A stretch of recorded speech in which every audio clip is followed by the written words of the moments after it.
This is what happened after medieval battles ended.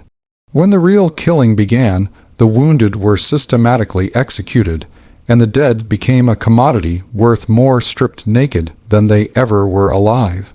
For centuries, we focused on the clash of armies, the strategy of generals, and the glory of victory. But the aftermath of battle was a nightmare that medieval societies desperately tried to hide from history. The battle itself was just the opening act, and what came after was a carefully orchestrated system of slaughter, economics, and environmental catastrophe that could continue for weeks. Everyone involved knew exactly what they were doing, from the soldiers delivering so-called mercy kills to the peasants looting corpses, from the nobles negotiating ransoms to the workers dumping thousands of bodies into mass pits, and this was business as usual. We're going to walk through every stage of this process today, and I'm warning you now that this isn't the sanitized version of medieval warfare you learned in school. This is the historical record, backed by archaeological evidence and contemporary accounts of what really happened when the fighting stopped. Let's start with the moment when most soldiers actually died. Before we descend further into darkness, I have a question. Where in the world are you watching from tonight? Write your country in the comments below. We want to see how far these stories travel. And if you're new here, join the order, subscribe now. So, let's begin. Chapter 1, The Slaughter of the Retreat. Here's something they don't teach you in history class. Most people didn't die in the battle. The battle was actually the safest part of medieval warfare for a common soldier, and your chances of survival dropped dramatically the moment your line broke and the retreat began. During a battle, you're part of a formation with guys on your left and right. There's a shield wall with spears pointing out, and there's a defensive structure. Even when you're losing, there's still organization keeping you alive. But the instant that formation collapses and soldiers start running, that's when the massacre begins. Medieval sources from the Crusades and European conflicts tell us that in some engagements up to 13,000 people were killed or captured during the retreat. Not during the actual fighting, but during the chase that followed. 13,000 people. That's not soldiers dying in honorable combat, but soldiers being hunted down like animals. Make no mistake, that's exactly what it was, a hunt. Light cavalry would be released the moment a medieval army broke ranks and ran.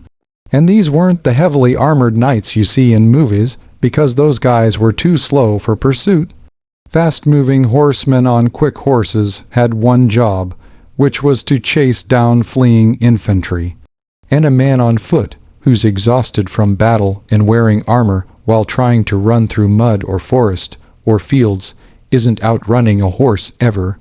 One-sided and methodical killing filled the route because there was no defense, no counterattack, and in many cases no chance to surrender. You're running, you hear hoof beat, that's behind you, and then a lance or sword catches you in the back. Roads packed with bodies and streams, literally running red with blood, filled the historical record. And this wasn't poetic exaggeration, but what happened when thousands of men were cut down in a confined space while trying to escape. Medieval commanders specifically held back cavalry for the rout, because that's where the real killing efficiency came from. And they knew this was when they'd rack up their body count.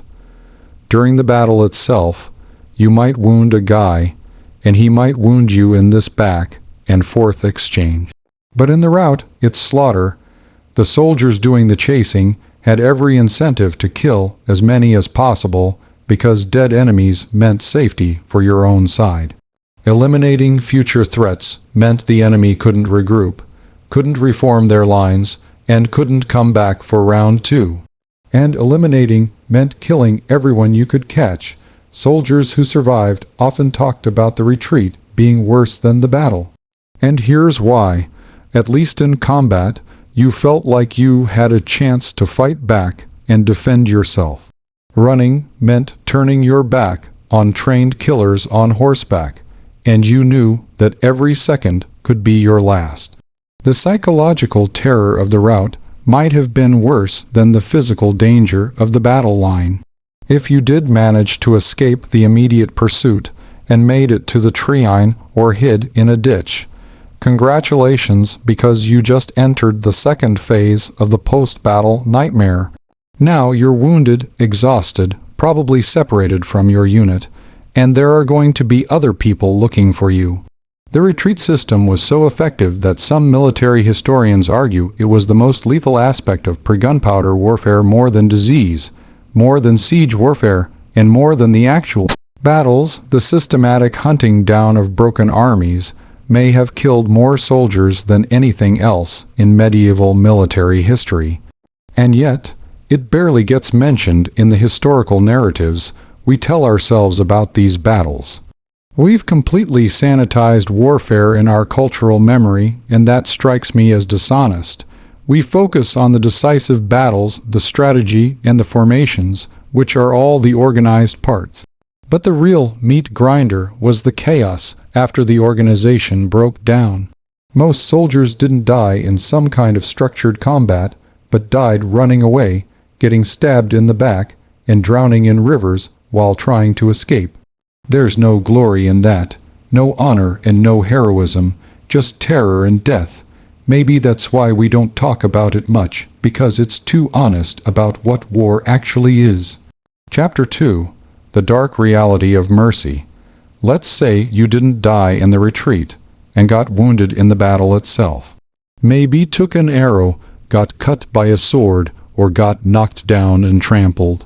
You're lying on the battlefield now, and you're not dead yet, while you're screaming, bleeding, maybe with your leg crushed or your arm hanging by a thread. You might think the nightmare is over. Wrong.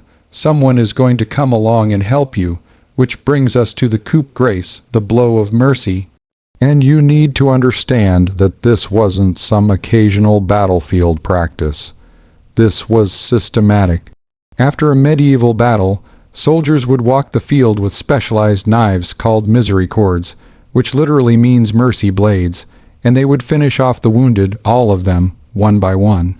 The misericord was a very specific piece of equipment, designed as a thin, sharply pointed dagger to slip through gaps in plate armor. If a knight was lying there wounded in full armor, you couldn't just stab him anywhere because the armor would deflect your blade. So you'd find the joints and the articulation points or go for the isolates in the helmet. That thin blade would slide right through into the brain or through the ribs, and that would be it. They called it mercy. Let's be really clear about what this meant in practice. You're lying on the ground where you've been for maybe hours. You're in unimaginable pain because medieval wounds were horrific, with compound fractures, severed limbs, and gut wounds. And there's no morphine, no antibiotics, and no shock trauma team.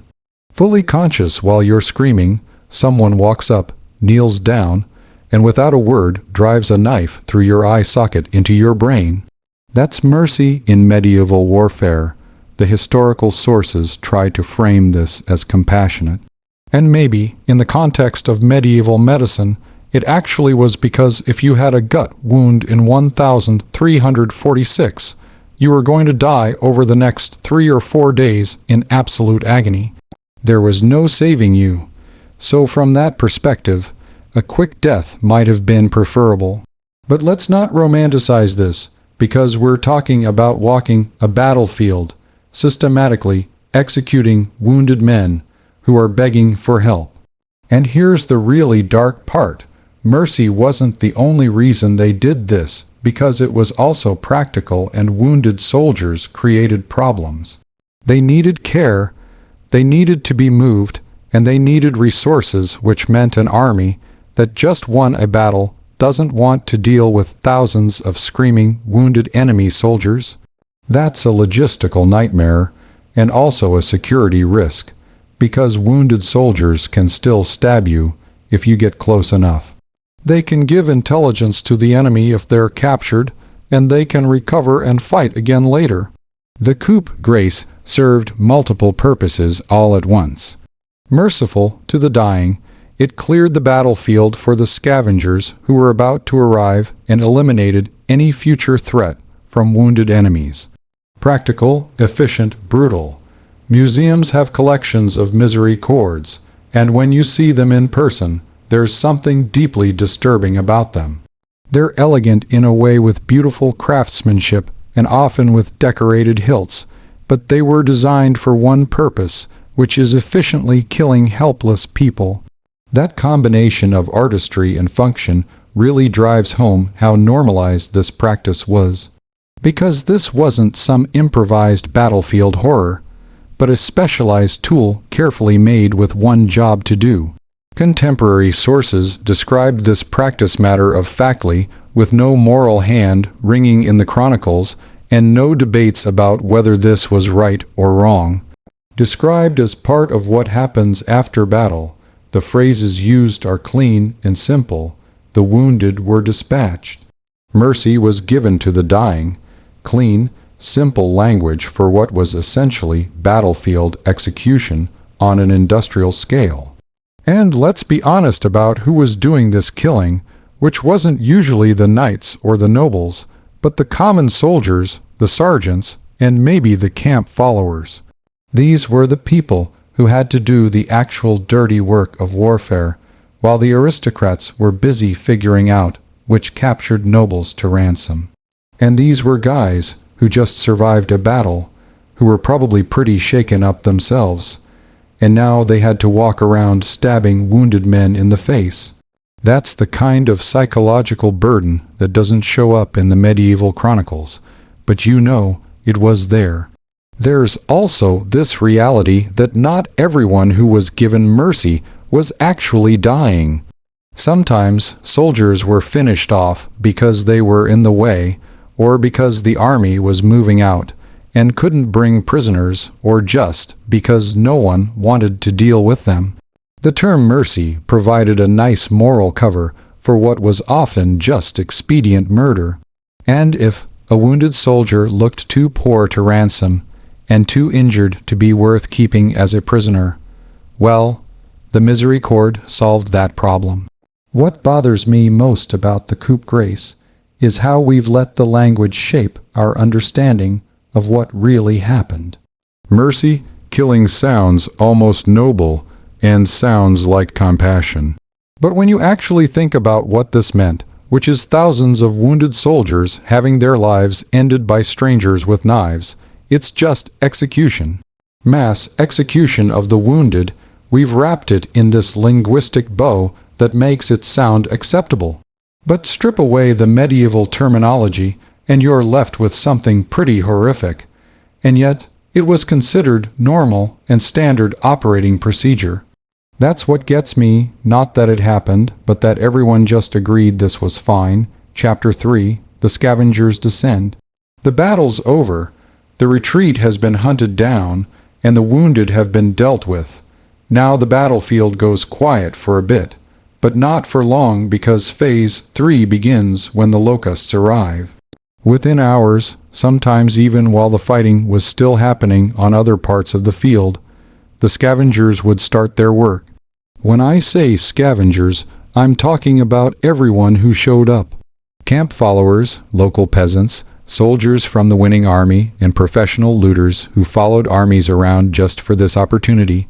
Everyone wanted a piece of what was lying on that field. A medieval battlefield was an economic opportunity, and a massive one at that, because every dead soldier represented equipment, clothing, weapons, armor, jewelry, coins, and personal items, all just lying there for the taking. Medieval equipment was expensive, which meant a suit of armor could cost more than a peasant would earn in a lifetime. A good sword meant months of wages. Even the clothes soldiers wore had value because everything was made by hand, and everything was precious. The stripping of the dead wasn't some ghoulish side activity, but a major economic event. Bodies were often left completely naked within hours, according to the research. Completely naked, Everything was taken, which includes armor, weapons, helmets, boots, belts, shirts, pants, and undergarments. And if it could be worn, carried, or sold, it was gone. Some accounts describe battlefields where you couldn't tell which army the dead had fought for, because there wasn't a scrap of identifying equipment left on any of them. This wasn't done gently or respectfully, but done fast and efficiently. Lutters would roll bodies over, cut straps, break fingers to get rings off, and sometimes even extract teeth if they had gold fillings or gold teeth. This was a systematic harvesting of everything valuable from thousands of corpses, and here's the really dark part. Sometimes the corpses weren't actually dead yet. Accounts exist of wounded soldiers being stripped while they were still alive and still conscious. Too weak to fight back, but aware enough to watch their own equipment being taken, some lutters would kill wounded soldiers just to speed up the process. Because why wait for them to die when you can take their stuff right now? The thin line between wounded soldier and lootable corpse got pretty blurry in the hours after a battle. First dibs on the valuable stuff usually went to the winning army. Soldiers were often allowed to loot as a form of payment because medieval armies didn't have great pay structures. So looting was understood as part of your compensation. Finders keepers was generally the rule, though commanders might claim the best pieces, especially high-quality armor or weapons from noble dead. But after the soldiers had their pick, that's when the real free-for-all began. Local peasants would come out of hiding and descend on the field. And these weren't soldiers, but just poor people who saw an opportunity. A good pair of boots could feed your family for a week. A helmet you could sell might pay your rent for a month. So they came in the hundreds sometimes, and they picked the field clean. And I mean clean. If the soldiers missed something, the peasants got it. And if the peasants missed something, there were professional lutters who literally followed armies from battle to battle just to scavenge the aftermath. These were organized groups who knew what they were doing, who had carts and tools and systems, and they'd work in teams efficiently stripping bodies, sorting equipment, and loading carts. It was like a dark parody of a harvest. The animal scavengers came too, which included dogs, wolves, ravens, crows, and rats.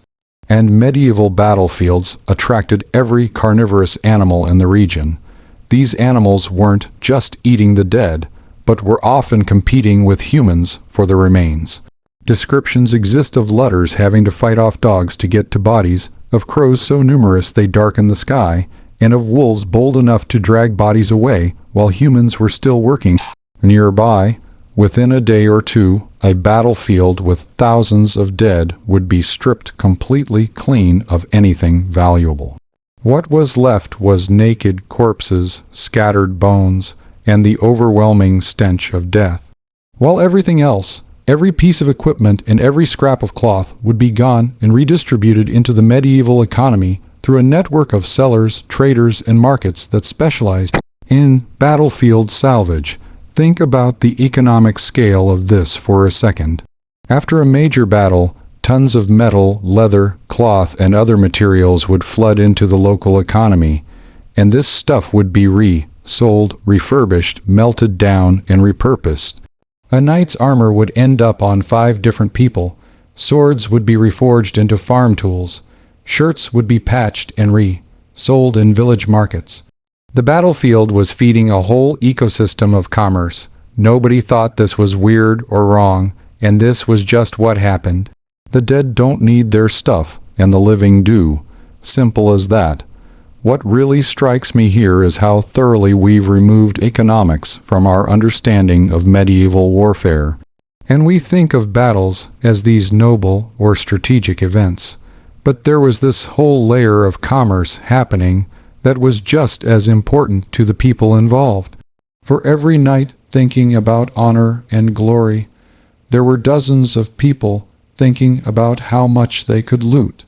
For most of the people there, which includes the common soldiers, the camp followers, and the local peasants, that economic dimension probably mattered more than any of the strategic or political stuff. This was how you survived and how you got ahead. The battlefield wasn't just a place of death, but a marketplace, and business was booming. Chapter 4, The Business of Ransom.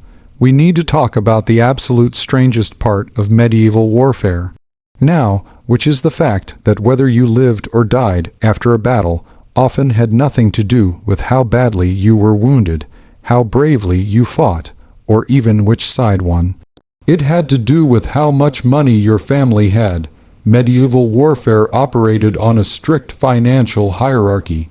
And nowhere was this more obvious than in the treatment of prisoners. Being captured wasn't the end of your story if you were a knight or a noble, but the beginning of a business transaction. But if you were a peasant or a common foot soldier, you were a dead man. Here's how the ransom system worked. Knights and nobles were valuable commodities because their families had money, land, and political connections. So if you captured an enemy knight, you didn't kill him, but held him for ransom. This was so normalized that there were literally established rates where a baron was worth one amount, an earl was worth another amount, and a duke was worth even more. Codified, standardized, and a regular part of the economic structure of warfare. For the nobility, this created a bizarre situation where warfare was dangerous, but not that dangerous. You could get killed in battle because accidents happened and arrows didn't check your social class before hitting you. But if you survived the actual fighting and got captured, you'd probably be fine. You'd be held in relatively comfortable conditions. Your family would negotiate a price. The ransom would be paid and you'd go home. Some nobles were captured multiple times during their careers, and it was almost routine. You'd fight in a battle, get captured, sit around in decent accommodations for a few months while the money was raised, pay up, and then maybe capture someone else later to recoup your losses. It was like a really violent, really expensive game where the playing pieces occasionally died, but mostly just changed hands for money. The treatment of ransomed prisoners could actually be quite good because they weren't thrown in dungeons, but were often housed in castles or manor houses. They'd eat well, have servants, and sometimes even attend social functions. The idea was to keep them healthy and happy because you wanted your ransom paid, and someday you might be the prisoner, so you wanted to ensure the system stayed civilized. There's this fascinating aspect where captured knights would sometimes be released on their honor to go raise their ransom money. They'd literally be sent home on the promise that they'd come back with the cash or send it, and they did because your honor and your word were more important than your life in this system. If you broke your parole, you'd be disgraced forever and no one would ransom you again. The system ran on trust among the aristocratic class. But now let's talk about everyone else. If you were a peasant soldier, you had no value whatsoever. You couldn't pay a ransom because you didn't have any money. Your family didn't have money. And you had no political connections or powerful friends or anything that made keeping you alive worthwhile. So what happened to captured peasants? They were killed usually immediately, sometimes after they were forced to do labor, but eventually killed. The research mentions the Battle of Crécy, where the longbow killed indiscriminately with nobles and peasants alike falling. But even there, the noble captives were taken for ransom, while the common soldiers were slaughtered. That was the dividing line, which means if you had money you lived, and if you didn't you died. This wasn't seen as cruel or unusual, but just how it worked. Why would you keep prisoners who couldn't pay for their own release when they'd eat your food, require guards, and maybe escape and fight you again later? Killing them was the logical economical choice, harsh but logical. The class warfare aspect of this is staggering when you really think about it. Two soldiers could be lying on the same battlefield, wounded in the exact same way, and one lives because his father is a duke, while the other dies because his father is a farmer. Same battlefield, same wounds, and completely different outcomes. Your birth determined whether battlefield capture meant financial negotiation or immediate execution. The numbers backed this up. After major battles, chronicles would carefully record which nobles were captured and ransomed, but the common dead were just lumped together as many soldiers were slain. They didn't even merit individual counting, and were statistical background noise. While the real story, which was the capture and ransom of important nobles, took center stage, here's a particularly dark twist. Sometimes noble prisoners were so valuable that armies would fight each other to capture specific individuals, which meant you could have a battle within the battle where multiple soldiers were trying to take the same high vow, unite alive, because whoever got him would collect the ransom. Meanwhile, peasant soldiers were being cut down by the dozens just to get them out of the way. The ransom business was so profitable that some knights made it their primary source of income. You'd go to war not necessarily to fight for a cause, but to capture valuable prisoners. And it was an investment strategy. War is capitalism, and it worked because some knights became wealthy purely through ransoming captured enemies. But here's what really gets me. This system required both sides to agree to it. French knights would ransom English knights. English knights would ransom French knights, and everyone understood that this was how the game was played, at least for the noble class. They were all part of the same social class first, and enemies second. The real divide wasn't between France and England, but between rich and poor. The knights on both sides had more in common with each other than they had with the common soldiers fighting beside them. The ransom system is maybe the clearest example I've ever seen of how social class could literally determine life and death. And we talk about privilege in modern terms, but this was privilege in its most raw and undeniable form. Your bloodline determined whether battlefield capture meant comfortable imprisonment and eventual release or a knife in the back. What's really messed up is that nobody involved seemed to think this was unfair, because it was just the natural order of things. Knights were valuable, peasants weren't, simple as that. It makes you wonder what aspects of our modern system we're accepting as natural that future people will look back on with the same horror we feel about this Chapter 5. Into the pits, we've covered the killing, the mercy killing, and the looting. So now we need to talk about the logistical nightmare that came after all of that, which is what do you do with 5,000 naked corpses? That's the problem nobody thinks about. After a major medieval battle, you've got thousands of dead bodies lying in a field, and they're starting to rot and rot quickly, which creates a situation that's not just disgusting, but a genuine public health emergency. This brings us to the mass graves. Disposing of battlefield dead was a massive undertaking, and it usually fell to whoever won the battle or more often to the local peasant population who got stuck with the job. They couldn't just leave them because rotting corpses attracted disease, contaminated water supplies, and made the area uninhabitable. Something had to be done and fast. First came the identification phase, though this was mostly limited to nobles.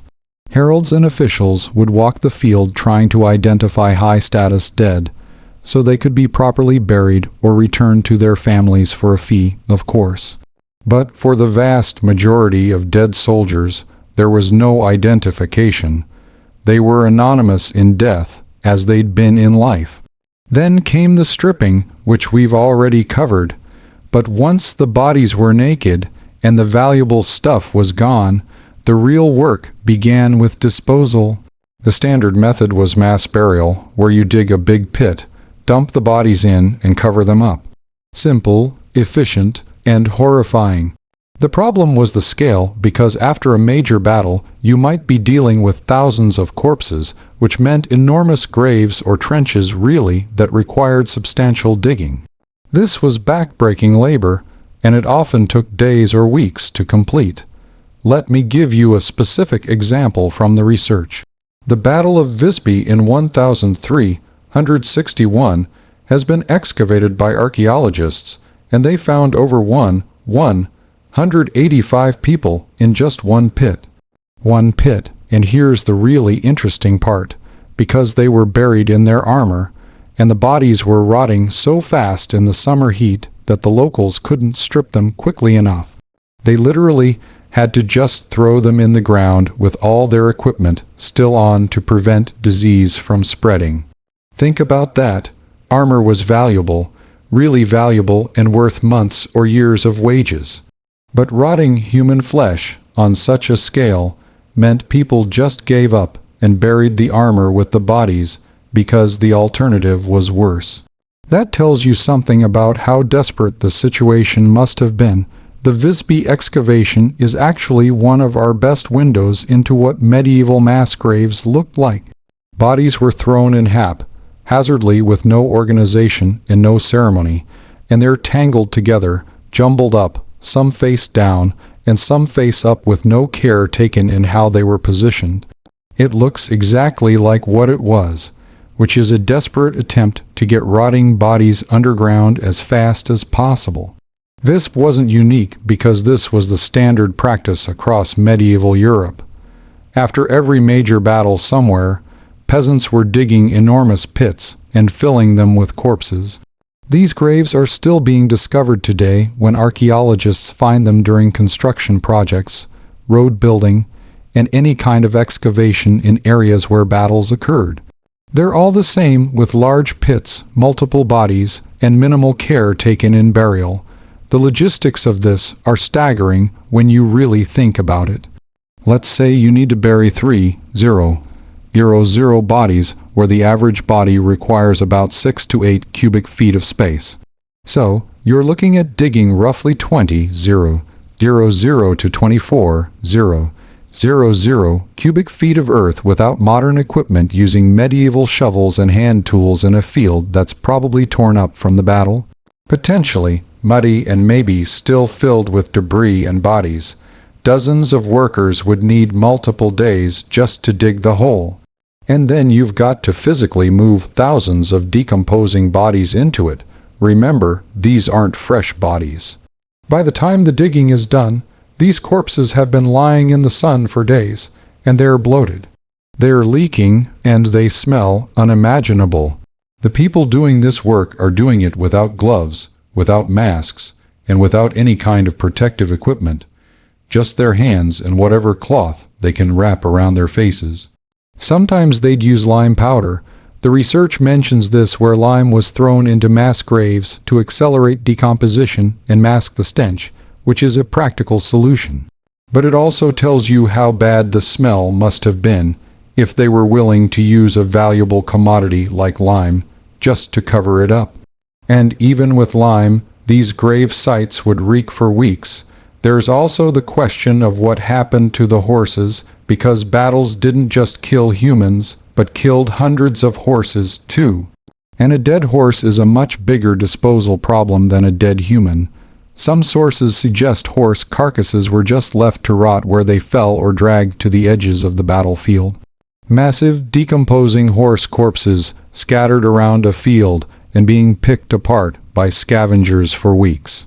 The mass grave system was efficient in its own brutal way, but it had long-term consequences. These burial sites became known, where locals would remember where the pits were. And those areas often became unusable for farming or building because everyone knew what was down there.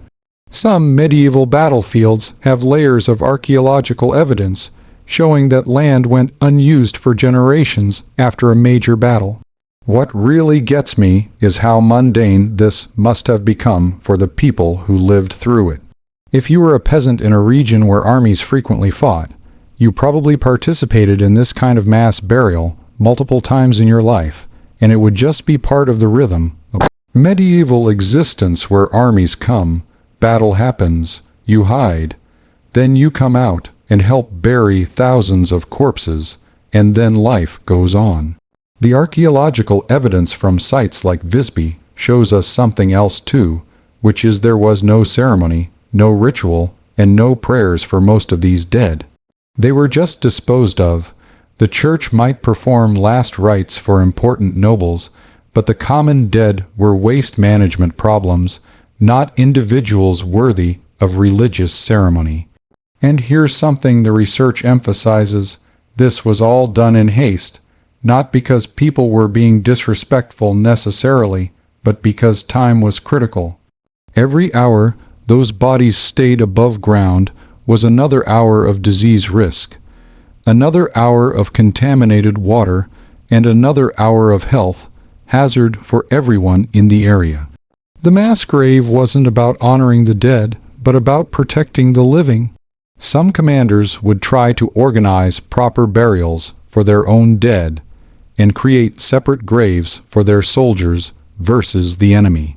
But often space and time constraints meant everyone just went into the same pit.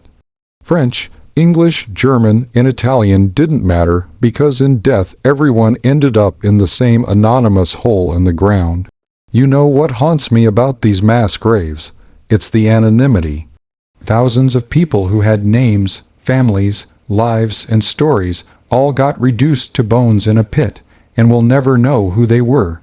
No markers, no memorials, just gone. The nobles got their names in chronicles, their deeds recorded, and maybe a nice tomb.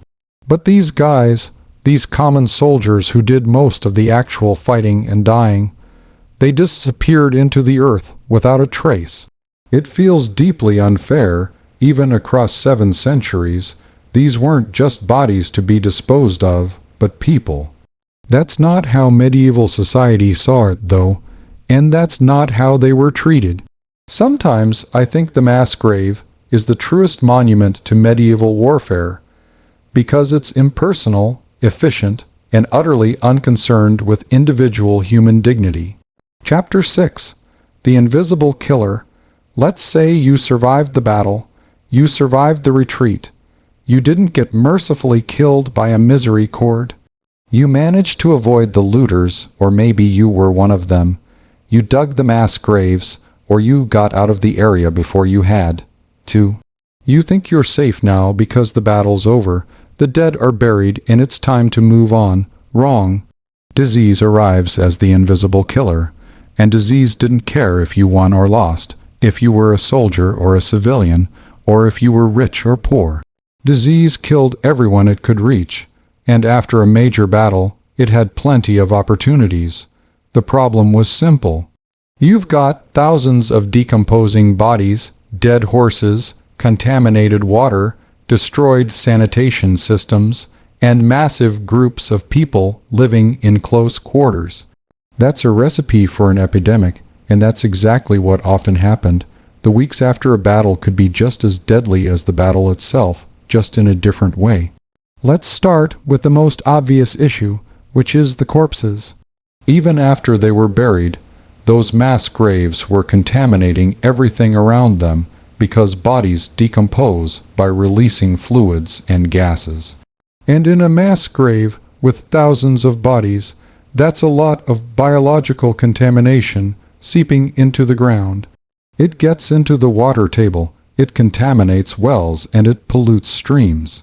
While medieval people didn't understand germ theory and had no idea that drinking water from a well near a mass grave could kill them, the research specifically mentions archaeological evidence from Crusader sites like Sidon, where mass burials were clearly done in haste specifically to prevent the spread of what they called pestilence.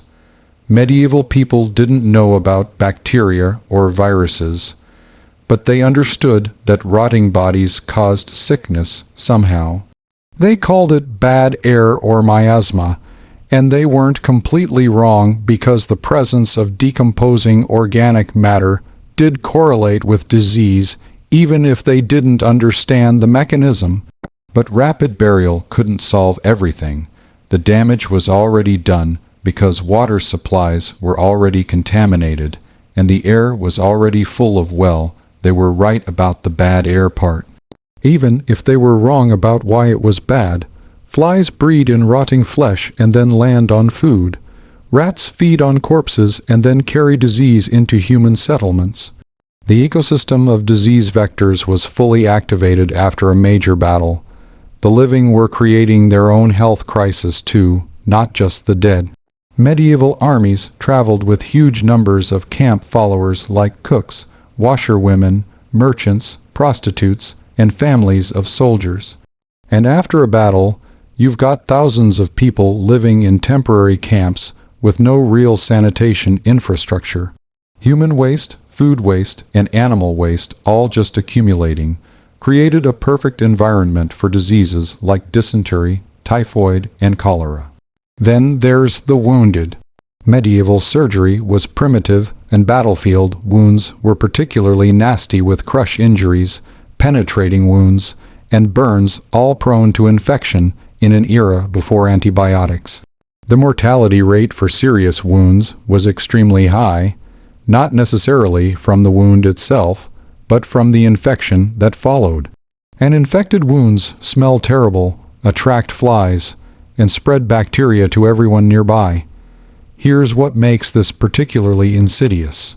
The disease didn't stay contained to the battlefield. Soldiers would march away carrying diseases with them. Camp followers would return to their villages infected. Local peasants who came to loot or bury bodies would bring sickness back to their families. The epidemic would ripple outward from the battlefield site, sometimes for months afterward. Contemporary chronicles occasionally mention these post-battle epidemics, though they didn't always connect them to the battle. They'd report that pestilence struck a region, or that bad air caused many deaths without necessarily linking it to the mass graves and battlefield contamination. But the timing makes it pretty clear. Battle in July, epidemic in August and September. The connection was there even if they didn't fully understand it. Unlike the battle itself, disease didn't discriminate based on whose side you were on. Winning armies died from disease just as much as losing armies. Local civilians died. Entire villages could be depopulated if they were unlucky enough to be near a major battlefield. The invisible killer got everyone. What really drives this home is that many military campaigns probably lost more soldiers to disease than to combat. We have records from later medieval periods showing that disease was consistently the biggest killer in any prolonged military operation. The battlefield might kill thousands in a day, but disease would kill tens of thousands over the following months.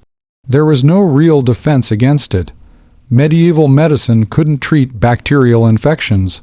They couldn't purify water effectively, and they couldn't process or dispose of biological waste safely. They were essentially helpless against epidemic disease, and they knew it.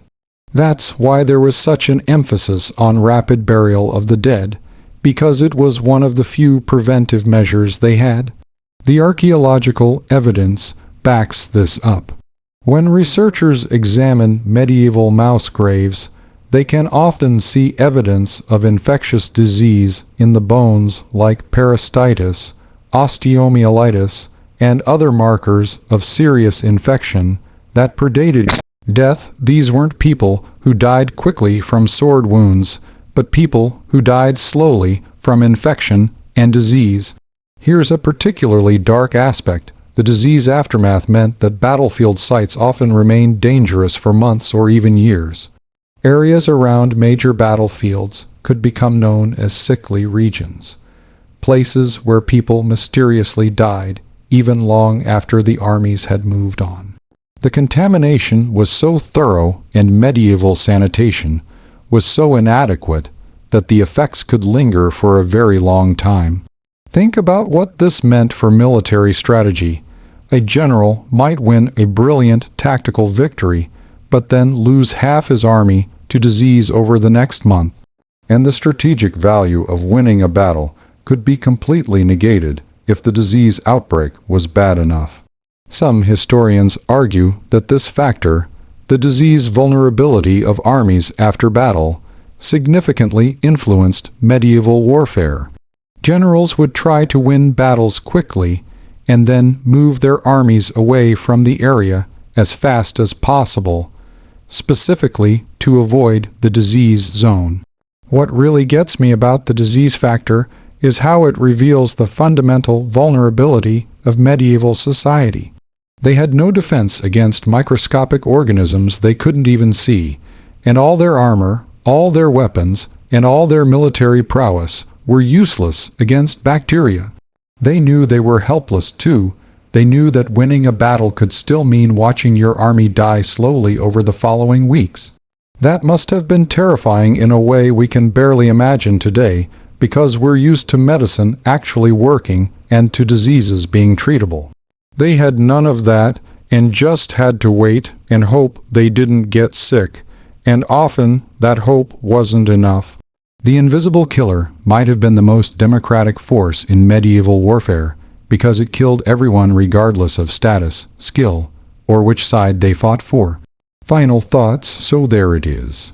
The complete picture of what happened after a medieval battle includes systematic slaughter of retreating soldiers, mercy killing of the wounded, wholesale looting of corpses, a brutal class system that determined who lived and died based on ransom value, massive burial operations to deal with thousands of bodies, and finally epidemics of disease that could kill more people than the battle itself. This is the part of medieval warfare that doesn't make it into the movies or the video games. This is the reality that got sanitized out of history because it's too ugly, too honest, and too revealing about what human beings are capable of when violence becomes systematic and economic. Incentives align with killing, and here's what I keep coming back to. This wasn't a behavior or armies gone rogue or commanders losing control. This was normal. This was the expected, accepted aftermath of every significant battle fought in medieval Europe. And everyone involved knew this was how it worked. The chase, the coup de grace, the looting, the ransom system, the mouse graves, and the disease were all just part of the package deal of medieval warfare. We've whitewashed medieval warfare in our cultural memory because the truth is too uncomfortable. We want to believe in chivalry and honor and noble knights fighting for just causes. And some of that existed for sure, but it existed alongside this brutal, practical, economically driven system that treated human life as a commodity and death as a business opportunity. The class warfare aspect particularly sticks with me. Your birth determined whether battlefield capture meant comfortable imprisonment or immediate execution. And that's not just unfair, but obscene. Nobody questioned it, though, because it was completely normalized and just the natural order of things where nobles were valuable and peasants weren't. Maybe that's the real lesson here. When we look back at medieval warfare and feel shocked by the brutality, by the systematic nature of the killing, and by the commodification of human life, maybe we should ask ourselves what aspects of our modern society future people will look back on with the same horror. What are we normalizing right now that will seem barbaric in 700 years? The people living through this didn't think they were monsters, I guarantee you. They thought they were just doing what needed to be done, following the rules of their society and surviving in a harsh world. They were probably right from their perspective, but perspective changes.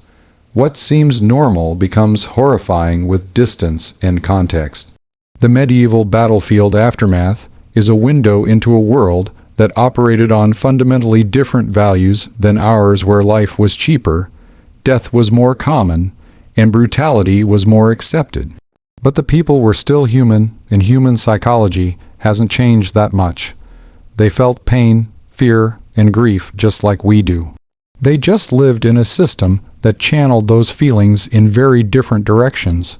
So yeah, that's what happened after the battle. It's worse than you thought because it wasn't just violence, but organized, economically motivated, socially accepted violence that everyone participated in and nobody really questioned. That's the disturbing truth, not just that it happened, but that everyone thought it was fine. Thanks for watching. I need to go think about something less depressing now.